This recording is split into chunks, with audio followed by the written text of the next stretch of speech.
Welcome my channel. आप देख रहे हो गुम है किसी के प्यार में। यहाँ की आज के एपिसोड में आप देखोगे कि रज्जत को उसके पापा बहुत खरा खोटा सुनाते हुए दिखाई देने वाले हैं।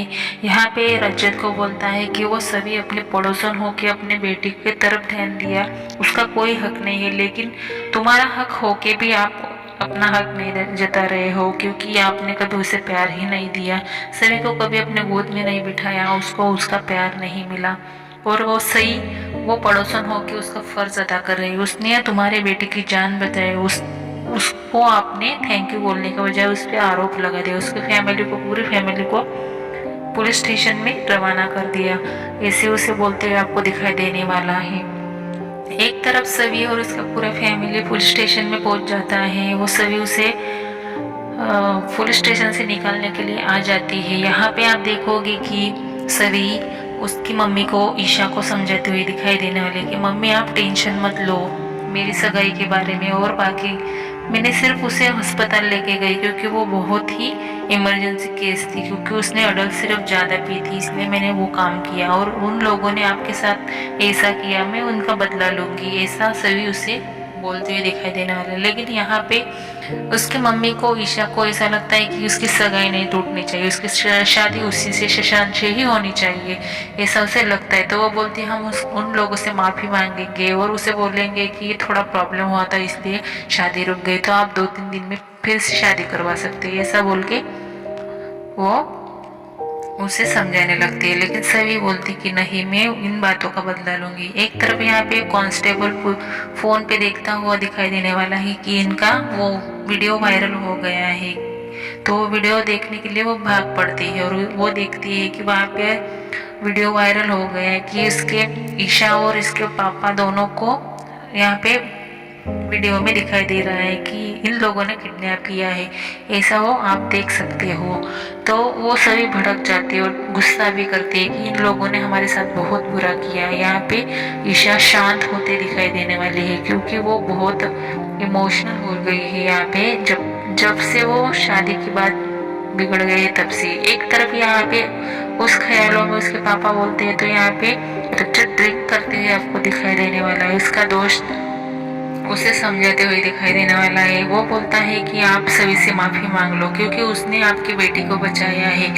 आपने बहुत खरा खोटा तो समझा दिया उसे, लेकिन आपका फर्ज है, अभी ही फर्ज है, आप इंटरव्यू दो माइक पे जाके और वहाँ पे सबके सामने बता दो कि गलती से वो वीडियो भी वायरल हो गया है और वहाँ पे वीडियो वायरल होने से उसकी बदनामी भी हो गई है, तो उनके परिवार वाले, भोसले परिवार वाले सब निर्दोष है, ऐसा आप बोल दो। और वो बोलता है मेरी बेटी बहुत बार मेरे पास आती है, लेकिन मुझे उसका फेस दिखते ही मेरे एक्स बेबी की याद आती है, क्योंकि उसका फेस और उसका फेस सेम है, तो मैं उसको प्यार नहीं दे पाता। इसकी वजह यही है कि मैं बार बार उससे दूर होता जा रहा हूँ। इससे वो समझते हुए आपको दिखाई देने वाला है।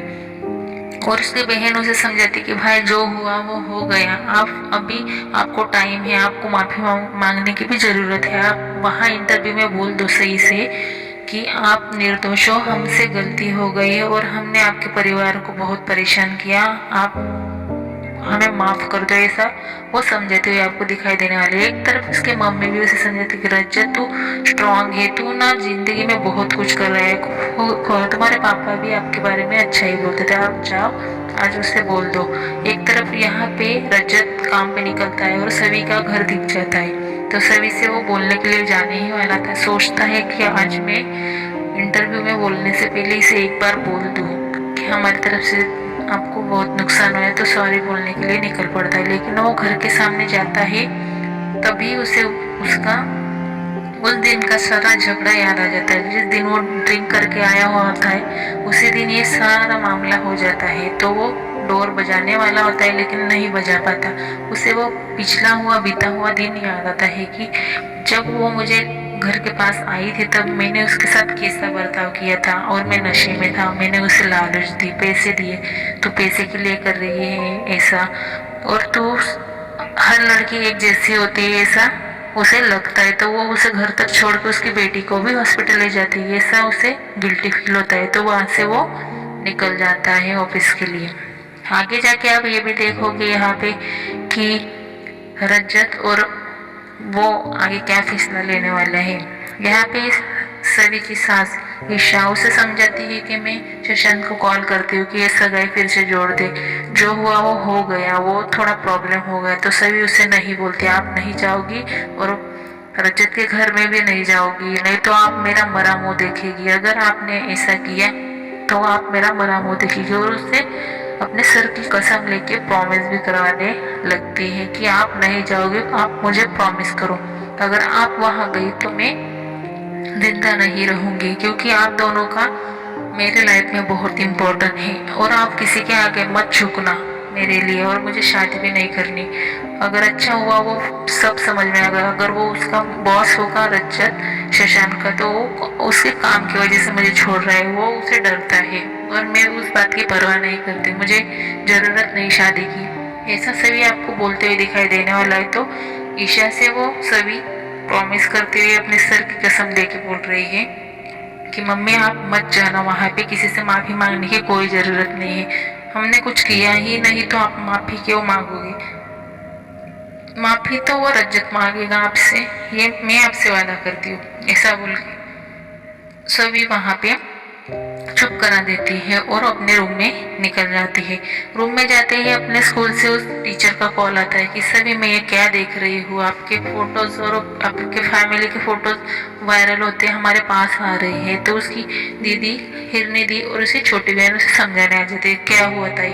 वो बोलती है कि मुझे स्कूल से फ़ोन आया, ये थोड़ा अलग ही चल रहा है, यहाँ पे बहुत बड़ा धमाका होने वाला है आगे।